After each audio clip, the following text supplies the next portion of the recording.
Hi friends, நம்ம வந்து princess cut blouse 2x2ல cut பண்ணோம் இல்லீங்களா, அந்த blouse தான் நான் இப்ப போட்டுருக்கேன். ரொம்ப அழகா சூப்பரா வந்திருக்கு, நல்லா இருக்கு. எப்படின்னா இப்ப நம்ம ஃப்ளீட் வச்சு நம்ம பிடிக்கிறோம்ல, டாட் வச்சு பிடிக்கிறோம்ல, அது வந்து கப்பு கரெக்டா உட்காரணும். அது மாதிரி சிலவங்களுக்கு அது அழுத்தம், சிலவங்களுக்கு வந்து அது எப்படி தைக்கணும்னு தெரியாம இருப்பாங்க. அந்த மாதிரி யாரா இருந்தாலும் பிரின்சஸ் கட் பண்ணி நீங்க ப்ளவுஸ் போட்டு பாருங்க, சூப்பரா இருக்கு. எனக்கு ரொம்ப பிடிச்சிருக்கு. வந்து ஒரு saree கட்டுற இன்க்ளோஸ் போட்டு நீங்க அதுக்கப்புறம் இந்த பிளவுஸ வேர் பண்ணீங்கன்னா அவ்வளவு அழகா இருக்கு, ரொம்ப நீட்டா சூப்பரா இருக்கு. ஃப்ரண்ட்ல வந்து ஒரு மூச்சு முட்டுற மாதிரி அந்த மாதிரி எல்லாம் எதுவுமே இல்லை.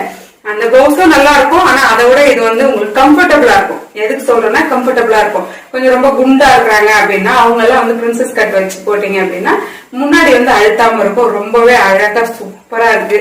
ஏன்னா நான் போட்டிருக்கேன், இப்போ போட்டிருக்கிறதுனால அதை ஃபீல் பண்ணி சொல்றேன், ரொம்ப நல்லா இருக்கு. வந்து தச்சு முடிச்ச பிறகு இப்போ ஃப்ரண்ட் உங்களுக்கு பார்க்கும் போது எப்படி இருக்குன்னு பாருங்க. பேக் பார்க்கலாம் எப்படி இருக்குன்னு.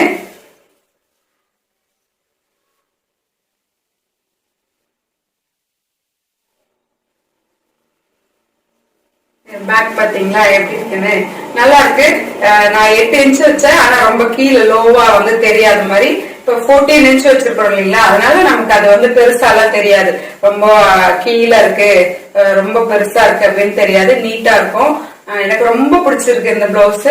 இப்ப நான் என்ன சொல்றேன் அப்படின்னா, எல்லா பிளவுஸுமே இந்த மாதிரி கூட தச்சுக்கலாமே அப்படின்னு தான் தோணும். நமக்கு இந்த பிளவுஸ் போட்டுருக்கோம் அப்படின்னா அடுத்தடுத்த பிளவுஸ் இந்த மாதிரி நம்ம தச்சுக்கலாம் அப்படின்னு தான் தோணும். எதுக்காக நான் 2x2 எடுத்தேன்னா 2x2லயே நம்மளால இந்த மாதிரி தச்சு போட முடியும் அப்படின்றதுக்காக தான். ஒரு காஸ்ட்லியான பிளவுஸ்ல தான் தைக்கணும் அப்படின்னு இல்லை, நீங்க சிம்பிளான பிளவுஸ கூட இந்த மாதிரி உங்களால தச்சு போட முடியும். இப்ப நீங்க யாராவது வந்து கலம்காரி பிளவுஸ் அந்த மாதிரி இப்ப இல்ல அது, ஆனா கலம்காரி இருந்துச்சுன்னா இந்த மாதிரி தச்சு போட்டீங்கன்னா ரொம்பவே அழகா இருக்கும், சூப்பரா இருக்கும். நீங்க பார்க்கும் போது புரியும் உங்களுக்கு. ரொம்ப ஈஸியா இருக்கும். பிகினர்ஸா இருக்கிறவங்க, டெய்லரிங் கத்துக்கிறவங்க எல்லாம் வந்து நீங்க பிரின்சஸ் கட் தச்சிங்க அப்படின்னா ரொம்ப ஈஸியா இருக்கும். அப்புறம் ஃபைனலா எப்படி வந்திருக்கு, பிளவுஸ் எப்படி இருக்கு அப்படின்றது பாத்துருப்பீங்க. உங்களுக்கு பிடிச்சிருந்துச்சு அப்படின்னா ஒரு லைக் பண்ணுங்க, கமெண்ட் பண்ணுங்க. இந்த பிளவுஸ் நம்ம போட்டிருக்கோம் இல்லைங்களா, இப்போ இது வந்து நம்ம நெட் வாங்கி தைக்கிறோம் அப்படின்னா நெட் வச்சு நம்ம இந்த மாதிரி பிரின்சஸ் வச்சு தைக்கலாம். இப்போ இதுல நான் ஃப்ரண்ட் ஓப்பன் தான் வச்சிருக்கேன், பேக் ஓப்பன் இல்ல, ஃப்ரண்ட் ஓப்பன் தான் வச்சிருக்கேன். நீங்க பார்க்கும் போதே உங்களுக்கு தெரியும் எவ்வளவு அழகா இருக்கு அப்படின்னு சொல்லிட்டு. பிரின்சஸ் கட் அப்படின்னா ஒரு பேப்பர் கட் பண்ணி அதுல வந்து நம்ம ட்ரேஸ் அவுட் பண்ணி 4 இன்ச் விட்டுட்டு அந்த மாதிரி எல்லாம் பண்ணணும்னு இருக்கு. அப்படி எல்லாம் தேவையே இல்லை. நம்ம ஒரு 4 இன்ச் தான் நம்ம பிடிச்சு தைக்க போறோம், அதனால ஒண்ணும் குறைஞ்சி அந்த இடத்துல இல்லாம போயிட போறது இல்ல. பேப்பர் கட்டே இல்லாம சிம்பிளா எடுத்து அது மாதிரி இதுல பட்டி கட் பண்ண தேவையில்லை, பட்டியை வச்சு ஜாயின் பண்ண தேவையில்லை, எந்த ஒரு உங்களுக்கு ப்ராப்ளமும் இருக்காது. சாதாரணமா நீங்க எடுத்து கை, ஃப்ரண்ட், பேக், நெக் பினிஷ் பண்றது, அவ்வளவுதான். உங்க கொக்கி கஜா வச்சீங்கன்னா பிளவுஸ் முடிஞ்சிச்சு. ஒரு 1/2 ஹவர்க்குள்ளவே இதை தச்சிடலாம். நீங்க ட்ரை பண்ணி பார்த்துட்டு கண்டிப்பா தச்சு பாருங்க. ஒரு பிரின்சஸ் பிளவுஸ் தச்சு பார்த்து போட்டுட்டு கமெண்ட் பண்ணுங்க. இந்த வீடியோ பார்க்கலாம். பை. இப்போ வந்து நம்ம பிளவுஸோட பேக் பார்ட் எடுத்திருக்கோம். நம்ம 4 இன்ச் விட்டுருக்கோம் இல்லைங்களா, அதில் வந்து நான் இப்போ 2 இன்ச் எடுத்திருக்கேன். அதை 2 இன்ச்சை மடிச்சிருக்கேன். இப்போ 1 இன்ச் தான் இருக்கும். அப்படி வந்து நம்ம 2 இன்ச்சா எடுத்து மடித்தோன்னா நல்லா ஸ்ட்ராங்காக இருக்கும். இப்போது நம்ம நல்ல பக்கம் வச்சு திருப்ப போகிறோம். அப்படியே அடித்து திருப்ப வேண்டியதுதான். இந்த 4 இன்ச்சில் மட்டும்தான் தைக்கணும். கீழே இருக்கிற பீஸில் வச்சு அப்படியே தைச்சிட்டு நம்ம வந்து மடித்து தைப்போம் இல்லைங்களா, அதே தான் இப்போ நம்ம பீஸ் கொடுத்து திருப்புறோம். இந்த மாதிரி பீஸ் கொடுத்து திருப்பும் போது உங்களுக்கு வந்து சுருண்டு மேலே போகாமல் ஸ்ட்ராங்காக இருக்கும். இப்போ வந்து படிமான தையல் போடுறேன், அதுவும் வந்து அந்த பீஸில் தான் போடணும், ப்ளவுஸில் போடக்கூடாது. இப்போ நம்ம இதை அப்படியே திருப்பி, உங்களுக்கு அந்த தையல் தெரியக்கூடாது அப்படின்னு நினச்சிங்கன்னா நீங்கள் எம்மிங் பண்ணிங்கன்னா ரொம்ப அழகாக இருக்கும். இப்போ நான் அப்படியே தையல் போடுறேன், அப்படி வச்சு ஒரு தையல் போட்டுருங்க.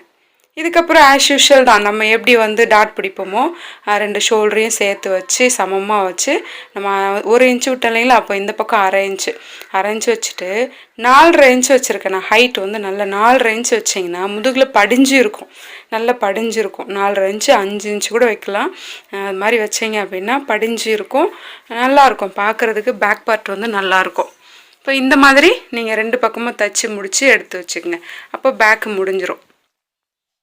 அதே 1/2 இன்ச்சு 4.5 இன்ச்சு தைச்சிருங்க. தைக்கும் போது 2 தையல் போட்டுங்க, அப்போ தான் ஸ்ட்ராங்காக இருக்கும், நல்லாயிருக்கும். இப்போ இது முடித்த பிறகு நம்ம ஃப்ரண்ட்டு ரொம்ப ஈஸியாக முடிஞ்சிடும் உங்களுக்கு வேலை. இப்போ நம்ம பேக் பார்ட் முடிச்சிட்டோம். இப்போ ஃப்ரண்ட் எடுத்துக்கலாம். ஃப்ரண்ட்டு இப்போ தைக்க போகிறோம். இதில் நல்ல பக்கம் கெட்ட பக்கம் பார்த்துக்குங்க. இப்போ வந்து நம்ம ஃப்ரண்ட்டை வந்து 2 பீஸாக இருக்கு இல்லைங்களா, அந்த 2 பீஸும் நேராக வச்சுக்கணும். நேராக வச்சுட்டு அந்த வளைவில் துணி இழுக்காமல் அப்படியே தைச்சிட்டு வரணும். நம்ம எந்த துணியுமே 2 துணியுமே நம்ம இழுக்கக்கூடாது. மெதுவாக அப்படியே நகர்த்தி நகர்த்தி தைச்சிட்டே கீழே வந்துடணும். கீழே வரும்போது நேராக வரணும். நம்ம ஒரு இன்ச் விட்டுருந்தீங்களா, அதில் நேராக வரணும். இப்போ அதே மாதிரி 2 பீஸும் நீங்கள் தைச்சி எடுத்துக்கோங்க. ரொம்ப ரொம்ப சிம்பிள் தான்.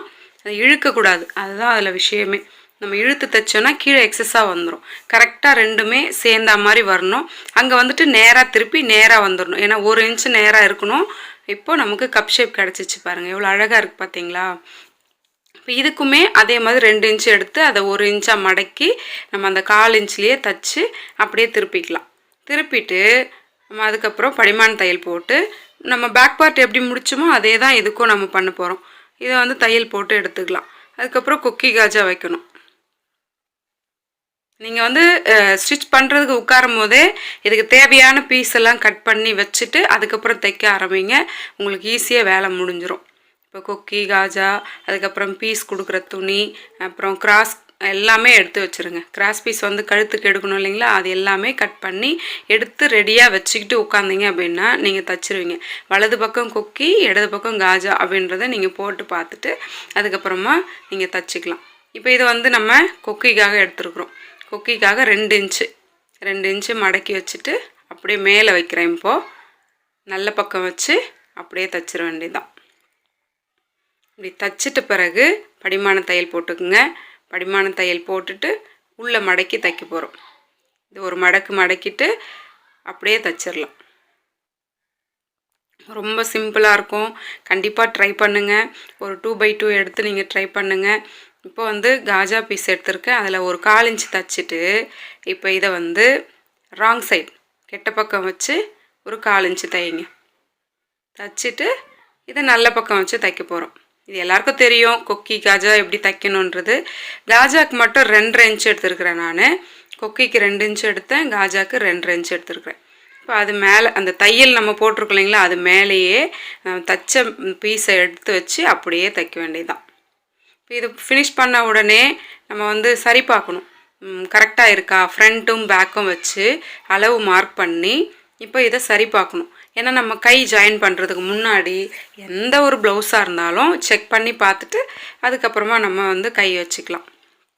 இப்போ 1.5 இன்ச்சு நம்ம எக்ஸஸாக விட்டுருந்தோம் இல்லைங்களா, அது வரைக்கும் நம்ம மார்க் பண்ணிவிட்டு ஃப்ரண்ட்டுக்கும் மார்க் பண்ணிவிட்டு இடுப்போட சுற்றளவு எவ்வளவோ அதெல்லாம் மார்க் பண்ணிவிட்டு இப்போ ஷோல்ட்ரு ஜாயின் பண்ணிக்கலாம். ஷோல்ட்ரு ஜாயின் பண்ணதுக்கப்புறமா நம்ம எக்ஸஸாக இருக்கா இல்லையான்றதை ஹார்மோனில் செக் பண்ணணும். ஏதாவது ஃப்ரண்ட்டு இல்லை பேக் ஏதாவது ஒன்று எக்ஸஸாக இருக்கா அப்படின்றத செக் பண்ணிட்டீங்க அப்படின்னா, எதுவுமே இல்லை அப்படின்னா அப்படியே தைச்சிடலாம். இப்போ இதை வந்து எக்ஸஸாக நம்ம விட்டுருக்கோம் இல்லைங்களா, அதை கட் பண்ணி எடுத்துக்கலாம். ஷேப் பார்த்து கட் பண்ணிக்கங்க. இப்போது இப்போ ஸ்லீவ் கட் பண்ணும்போது நீங்கள் வந்து எக்ஸஸாக இருக்கிறத கட் பண்ணிவிட்டு எம்மிங் பண்ணுறத எம்மிங் பண்ணிக்கோங்க. இல்லை அப்படியே வச்சு தைக்கணுன்னாலும் தைச்சிக்கலாம். இப்போ வந்து நான் வந்து இழுக்காமல் தான் தைப்பேன். எதுக்குமே இழுக்கக்கூடாது. அது கூடவே அப்படியே வச்சு தைச்சிட்டு வந்தீங்க அப்படின்னா சுருக்கெல்லாம் வராது, அழகாக இருக்கும். நீவி விட்டு தைச்சிருங்க. இப்போ தைச்சி முடித்த பிறகு ஸ்லீவ் முடித்த பிறகு நம்ம வந்து கழுத்துக்கு பைப்பிங் தான் வைக்க போகிறேன். நான் கிராஸ் பீஸ் ஆல்ரெடி எடுத்து வச்சுருக்கிறேன். கை தைக்கும் போது இழுத்துட்டிங்க அப்படின்னா நீங்கள் போடும் போதும் இழுத்தா மாதிரியே இருக்கும். அதனால தான் இழுக்காமல் தையுங்க அப்படின்னு சொல்கிறது. இப்போ தைச்சி முடித்தாச்சு. தைச்சி முடித்த பிறகு ஸ்லீவோட கீழே வந்து ஒரு 1/4 இன்ச்சு நீங்கள் மடித்து தைச்சிட்டு அதுக்கப்புறமா அதை நீங்கள் எம்மிங் பண்ணிக்கலாம். இல்லை வேணாம் அப்படின்னா நீங்கள் அப்படியே கூட ஒரு தையல் ஓட்டிக்கலாம் ஸ்லீவுக்கு கீழ்ப்பக்கம். இப்போ நான் பைப்பிங் வைக்கிறேன். 2ஆக மடித்து நான் அப்படியே வச்சு கழுத்தில் தைச்சிட்டு வரேன். இதை வந்து ரொம்ப மெதுவாக தைக்கணும். நம்ம வந்து ஒரே ஷேப்பில் வச்சு தைச்சோன்னா தான் பைப்பிங் வந்து உருண்டு அழகாக வரும் உங்களுக்கு. இப்போ தைக்கும் போது பாருங்கள், அதே ஒரு ஃபுட்டில் வச்சிங்க அப்படின்னா அதுலேயே தான் வரணும். அது மாதிரி இழுக்காமல் அப்படியே தைச்சிட்டு வாங்க. இந்த மாதிரி தைச்ச பிறகு முடிச்சுட்டு அதுக்கப்புறம் நம்ம பைப்பிங் உருட்டி தைக்கும் போது அது கூட போட்டு நம்ம ரொம்ப கஷ்டப்பட தேவையில்லை. இப்போ இப்படி மடக்கிட்டு அந்த பள்ளம் இருக்கு இல்லைங்களா, அந்த பள்ளத்துலேயே தைச்சிட்டு வரணும். அது வந்து இந்த பைப்பிங் மேலேயும் ஊசி வரக்கூடாது, கீழே ப்ளவுஸ்லேயும் வரக்கூடாது. அந்த ஷார்ப்பாக அந்த பள்ளத்துலேயே வரணும். அது கொஞ்சம் நீவி வச்சு உருட்டி இப்படி நீவி வச்சுட்டு தைச்சிங்க அப்படின்னா அழகாக வந்துடும். இப்போ ஜாயின் பண்ணிக்கலாம். ஜாயின் பண்ணும்போது உங்களோட ஸ்லீவோட அளவு என்னவோ அதை மார்க் பண்ணிவிட்டு நீங்கள் நாட்ச் பண்ணியிருப்பீங்க, கரெக்டாக அதிலேயே வரணும். அது நீங்கள் தச்சு போடும்போது உங்களுக்கு கரெக்டாக அங்கே வருதா, நம்ம வெட்டின இடத்துலையே வருதான்றதை செக் பண்ணிக்கணும் நீங்கள். அப்போ தான் கரெக்டாக இருக்கும். ஜாயின் பண்ணியாச்சு, ப்ளவுஸும் முடிஞ்சிருச்சு. நீங்களும் இதே மாதிரி ட்ரை பண்ணுங்கள். ஒரு ப்ளவுஸ் எடுத்து கட் பண்ணி பிரின்சஸ் கட் தச்சு போட்டு பாருங்கள். இது உங்களுக்கு பிடிச்சிருந்துச்சு அப்படின்னா நீங்கள் இன்னும் நல்ல ப்ளவுஸ் வாங்கி கூட லைனிங் வச்சும் தச்சு போடலாம். ரொம்ப அழகாக வரும். அதுக்கப்புறம் நெட்டட் ப்ளவுஸும் தைக்கலாம். ரொம்ப கான்ஃபிடென்ட் வந்துடும் உங்களுக்கு. கட்டாயம் நம்மளால் தைக்க முடியும் அப்படின்றது உங்களுக்கு தெரிஞ்சிடும். பிடிச்சிருந்தா கண்டிப்பாக ஒரு லைக் பண்ணுங்கள். அடுத்த வீடியோவில் பார்க்கலாம்.